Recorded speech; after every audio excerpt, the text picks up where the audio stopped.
उठता है। यकीन कर पाना वाकई मुश्किल है कि नाबालिग लड़की के माँ बाप ही इसकी अस्मत के दुश्मन थे, जिनकी आंखों के सामने लड़की का मौसेरा भाई हैवानियत का घिनौना खेल अंजाम देता रहा। अपनी बेटी की आबरू बचाने के बजाय वो जालिम माँ बाप अपनी बेटी की लुटती अस्मत का खेल देखते रहे। तारीख की हुई थी रात में 12:30 बजे की बात है। ये लड़की जब चिल्लाई तो हम लोग भी जगे, इसके सभी लोग मारपीट में थे, माँ बाप और वो उसी का लड़का भी था, मारपीट रहे थे। उसके बाद सुबह के टाइम ये लड़की मुझसे कही कि बड़ी माँ मेरे साथ ऐसा हुआ है, मुझे दरखास्त लिखाने के लिए हमारे साथ घटना करते जान मारने की भी धमकी दी है सर। नाबालिग लड़की ने जब माँ बाप से मौसेरे भाई की शिकायत की तो जुबान बंद रखने की नसीहत देते हुए जान से मारने की धमकी दी गई। पीड़ित लड़की ने इस दरमियान अपनी बड़ी माँ की मदद ली और पहुँच गई कानून की चौखट पर। तहरीर के आधार पर मुकदमा धारा 376, 506 IPC का 323 में पंजीकृत कर लिया गया है और विवेचना हो रही है। विवेचना से जो सत्यता पाई जाएगी उसके आधार पर कार्रवाई की जाएगी। कल ही मुकदमा कायम हुआ है। इंसाफ की खातिर लड़की ने दरबदर की ठोकरें खाई, मित्र पुलिस के आगे लाख मिन्नतें की, लेकिन किसी ने उसकी एक ना सुनी। थक हार कर आला अधिकारियों से फरियाद लगाई, तब कहीं जाकर पुलिस ने मुकदमा दर्ज किया। पुलिस अभी जांच की बात बोल रही है, जिसके आधार पर आरोपियों के खिलाफ कार्रवाई होगी। रविंद्र सैनी, मऊ, समाचार प्लस।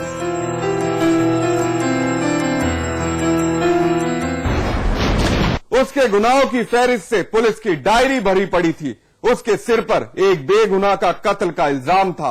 वो सजाए याफ्ता था, जमानत पर सलाखों से बाहर निकला था, लेकिन फिर किसी गुनाह की कहानी ना दोहराने की बजाय उसने एक और मासूम को मौत के घाट उतार दिया।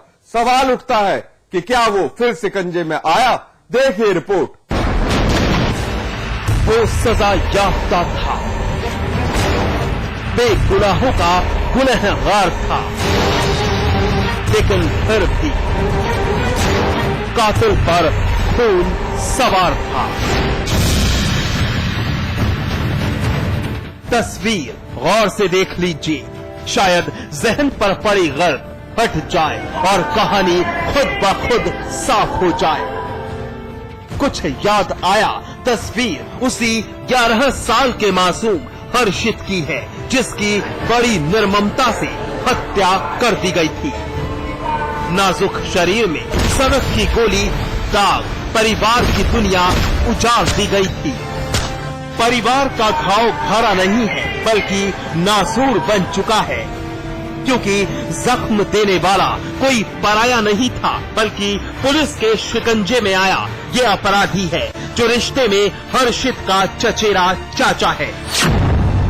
लेकिन अब हर्षित का चाचा सुमित परिवार का गुनहगार है। बड़ा जालिम है ये चाचा, जिसने एक मर्तबा भी नहीं सोचा कि उसकी नफरती गोली मासूम हर्षित की हस्ती ही मिटा देगी। एक आरोपी है सुमित नाम का पकड़ा गया, लीलोन का रहने वाला, और ये पहले गैंगस्टर एक्ट में भी था, हत्या मर्डर में भी था। ये अभी छूट के आया और इसका भाई एक जेल में उसकी जमानत के लिए दबाव बना रहा था कि जमानती बन जाए। उसी में इनकी झगड़ा हुआ, गोली मार दी गई, एक बच्चा मर गया था, उसी में ये पकड़ा। तारीख थी 7 अक्टूबर 2013। शामली की कोतवाली गांव लीलोन, जहां खूनी इबारत लिख इलाके में सनसनी मचा दी गई। सुमित पर गैंगस्टर एक्ट के समेत कई मुकदमे दर्ज थे। जमानत पर जेल से बाहर निकला था। सुमित का एक भाई, वो भी जेल में सजा काट रहा था। आपराधिक छवि का सुमित हर्षित के पिता बिट्टू पर दबाव बना रहा था कि सजा याफ्ता उसके भाई की जमानत हो, लेकिन बिट्टू बेबस था। बिट्टू ने सुमित को इनकार कर दिया। नतीजा, सुमित को बिट्टू का जवाब नागवार गुजरा। लिहाजा उसने अपनी मां के साथ मिलकर बिट्टू के घर की दहलीज पर पहुंचकर गाली गलौज की, बिट्टू पर पथराव किया और विरोध करने पर सनक की गोलियां दागनी शुरू कर दी। इसी दरमियान मासूम हर्षित नफरती सनक का निवाला बना। एक गोली हर्षित के सिर को चीरती निकल गई, लेकिन आरोपी सुमित ने गुनाह कबूल करते हुए ये कहा कि उसने अपनी सलामती के लिए बंदूक का इस्तेमाल किया। झगड़ा हो गया था, झगड़ा इतना बढ़ गया था कि उन्होंने ईंटी पत्थर मारना शुरू कर दी, फिर फायरिंग शुरू कर दी। उसके बाद मुझे कुछ नहीं सूझा, अपनी जान बचाने के लिए मैंने फायर कर दिया। बच्चे बीच में आ गया, बच्चे को गोली लगी। सुमित और उसकी मां पर इल्जाम है कि दोनों ने कानून की हदें तोड़ी हैं। सुमित की मां शामली की कोतवाली में बतौर फॉलोवर तैनात है, जो अभी भी पुलिस के शिकंजे से बाहर है। पुलिस इस हत्याकांड की गुत्थी सुलझा रही है कि आखिर वो कौन सी वजह थी जिसने सुमित को कातिल बनने पर आमादा कर दिया।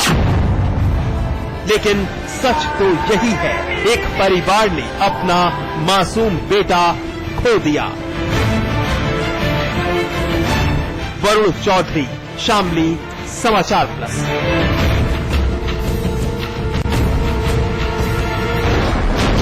एनकाउंटर में आज बस इतना ही, लेकिन हमारी आपसे एक अपील, मुस्तैद रहिए, जुर्म की हर उस दस्तक को सुनिए जो कभी भी आपकी दहलीज पर दस्तक दे सकती है। नमस्कार।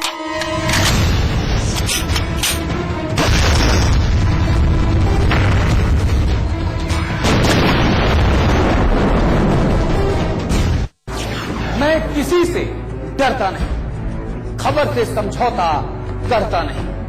बेखौफ है मेरा अंदाज और बेबाक है मेरी जुबान। समाचार प्लस, खबर वही जो हमने कही। मेगा मॉल बनेगा, तो बिगेस्ट इंडिया एवर सीन। यहाँ स्टेडियम बनना चाहिए। चैरिटी के बारे में सोच रहे हैं? कभी तो ऐसा ख्वाब देखिए जिसमें हजारों ख्वाब शामिल हैं।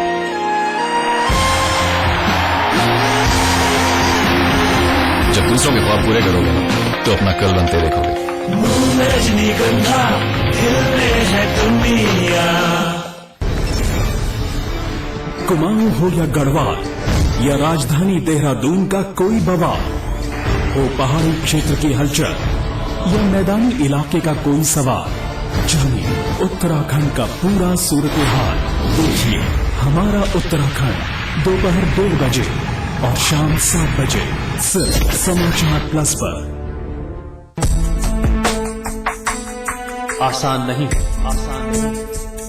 हर खबर की जड़ तक जाना, हर हाल में संयम बनाए रखना, संयम बनाए रखना। बड़ी हस्तियों से बेबाक और निर्भीक चर्चा आसान नहीं, आसान नहीं। लगातार बड़े बड़े खुलासे करते रहना, खुलासे करते रहना। हर पल अग्नि परीक्षा के लिए तैयार रहना, तैयार रहना। आसान नहीं है सच की राह पर चलते रहना, पर अगर साथ हो आपका तो कोई भी चुनौती बड़ी नहीं। समाचार प्लस, खबर वही जो हमने कही, जो हमने कही।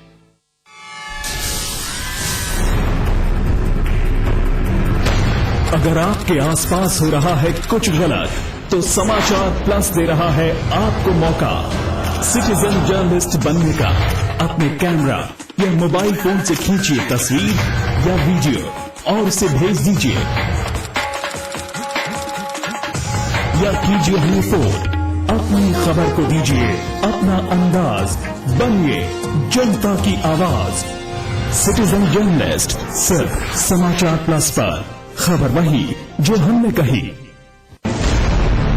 मीडिया का एक महारथी जो बखूबी समझता है सत्ता के मोहरों की हर चाल, जिससे कभी छिप नहीं सका राजनेताओं के दिल का हाल, जो जानता है हर सच को सामने लाना, जिसे जनता ने भी अपना प्रवक्ता माना। देखिए अमिताभ अग्निहोत्री को सिर्फ समाचार प्लस पर। खबर वही जो हमने कही।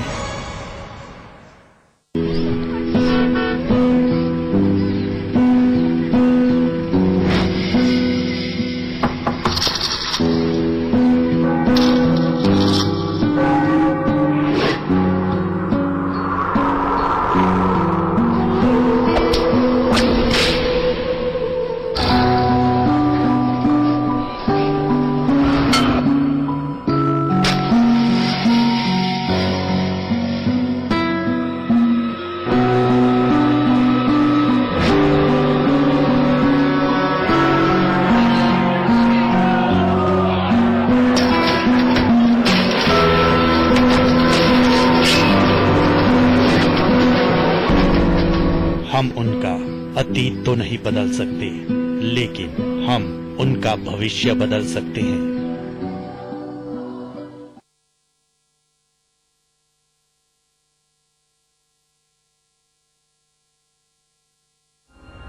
एक प्रदेश ऐसा जो तय करता है देश की राजनीति की दशा और दिशा।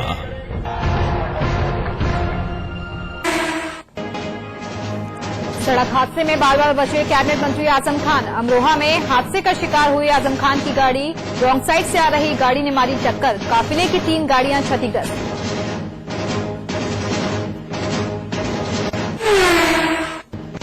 सीबीआई ने सुप्रीम कोर्ट में दाखिल की कोयला घोटाले पर status report. Aditya Birla group के चेयरमैन कुमार मंगलम बिरला और पूर्व कोयला सचिव पीसी पारे के खिलाफ दर्ज नई एफआईआर का ब्यौरा भी कोर्ट को सौंपा। रशीद मसूद के बाद अब लालू यादव और जगदीश शर्मा की संसद की सदस्यता हुई रद्द। चारा घोटाला मामले में 5 साल की सजा काट रहे हैं लालू।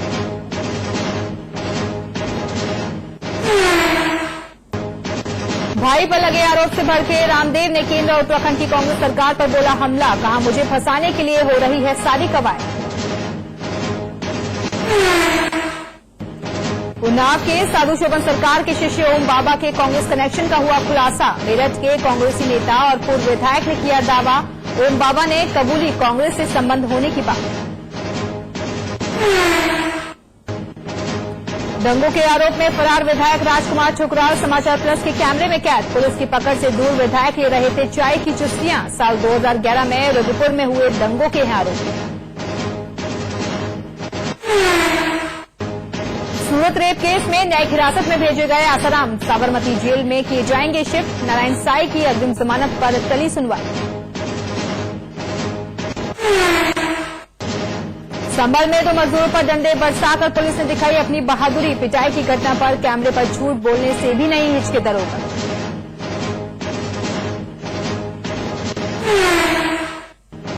शामली के कई गांव में डेंगू का कहर। बधेव गांव में 2 और लोगों की मौत। जिले भर में पिछले 20 दिनों में जा चुकी है 87 लोगों की जानें। स्वास्थ्य विभाग है मौतों से अनजान। और धूमधाम से मनाया गया सुहागिनों का त्योहार करवा चौथ। पति की लंबी आयु के लिए महिलाओं ने रखा व्रत।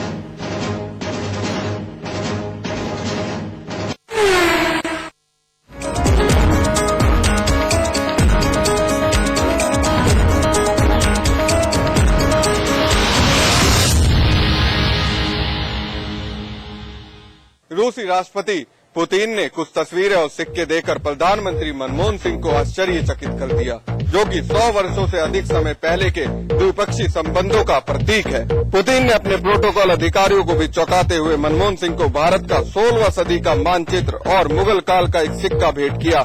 आपको बता दें कि निकोलस द्वितीय ने 1890 से 91 में भारत की यात्रा की थी और उन्होंने भारत के 30 प्रमुख शहरों का भ्रमण किया था। प्रधानमंत्री ने कहा, मैं आपके भाव प्रदर्शन से बहुत प्रभावित हूँ और ये हमारे ऐतिहासिक और प्राचीन संबंधों को प्रतिबिंबित करता है। हालांकि दोनों देशों के बीच आधिकारिक कूटनीतिक संबंध 60 वर्ष से कुछ समय पहले के हैं। रूस ने मुंबई में पहला वाणिज्य दूतावास 1900 में खोला था, जिसके बाद कलकत्ता और स्वतंत्रता प्राप्ति के बाद दिल्ली स्थानांतरित कर दिया गया था। कांग्रेस के राज्यसभा सांसद रशीद मसूद की संसद की सदस्यता समाप्त होने के बाद अब आरजेडी के अध्यक्ष लालू प्रसाद यादव और जेडीयू के नेता जगदीश शर्मा की लोकसभा की सदस्यता समाप्त कर दी गई है। चुनाव नियमों के अनुसार लालू प्रसाद यादव को 11 साल के लिए अयोग्य ठहराया गया है, जबकि जगदीश शर्मा को 10 साल के लिए अयोग्य ठहराया गया है। उच्चतम न्यायालय ने दोषी सांसदों की संसद की सदस्यता से अयोग्य ठहराए जाने से बचाने वाले एक प्रावधान को निरस्त कर दिया है। इसी के तहत आपराधिक मामलों में 3 साल से ज्यादा सजा पाने वाले सांसदों की सदस्यता लगातार समाप्त हो रही है। पहले रशीद मसूद, अब लालू प्रसाद यादव और जगदीश शर्मा। कुल मिलाकर अब दागी सांसदों की मुश्किलें लगातार बढ़ती जा रही हैं। कांग्रेस उपाध्यक्ष राहुल गांधी द्वारा मध्य प्रदेश में हालिया रैली के दौरान बलात्कार को लेकर मंच से कथित सवाल पूछे जाने को लेकर भाजपा ने कड़ी आपत्ति जताई है। मध्य प्रदेश के भाजपा नेता प्रभात झा ने इस कथित सवाल को